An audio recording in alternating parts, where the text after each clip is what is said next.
So here's the way it works, and I'm sure Chris also understands, because Chris partially explained this to me as well.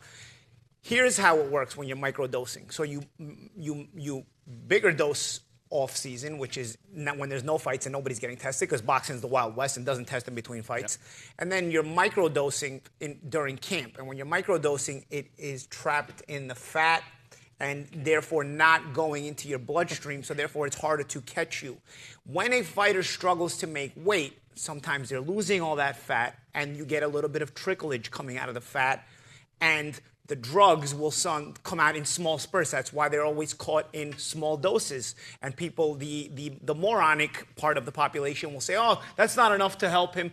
No, that's just the part that finally leaked It's the leftovers, essentially. Yes, and because they struggle in weight, which is also a typical thing when you start to think about it, why guys keep moving up in weight. So there's less struggles when they're doping to make weight, and therefore they keep moving up in weight and keep showing no signs of weakening and no signs of aging and no signs of, we don't have to name names. The boxing's rife with it, you know?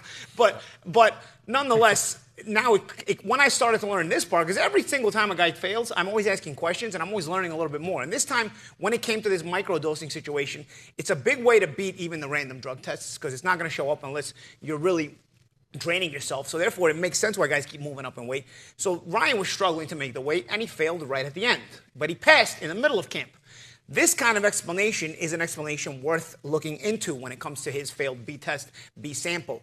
As for the lawyers, they're going to play lawyer, and they're going to manipulate it as much as possible and mention that he passed those tests in the middle of camp. Well, I just explained to you in the method that microdosing work why he would have passed the tests in the middle of camp but failed at the very end. Because at the very end was when he was drained. Remember, he struggled to make weight. He was drained, and therefore the substances start coming out, which also explains why he's now talking about fighting at welterweight, junior middleweight, super middleweight against Benavidez. You also get a little bit of sense of why he would do that as well if this is the case. So once you know how the science of it works, you start to really put things together. You can reach your own conclusions. If you want to be a groupie, you can and reach no conclusions. But I'm the person who's going to keep thinking about and keep thinking about not just fighters now, like Ryan, but also fighters in the past, fighters that have failed, fighters that have not failed, and so on and so forth. Really puts a light bulb over the situation.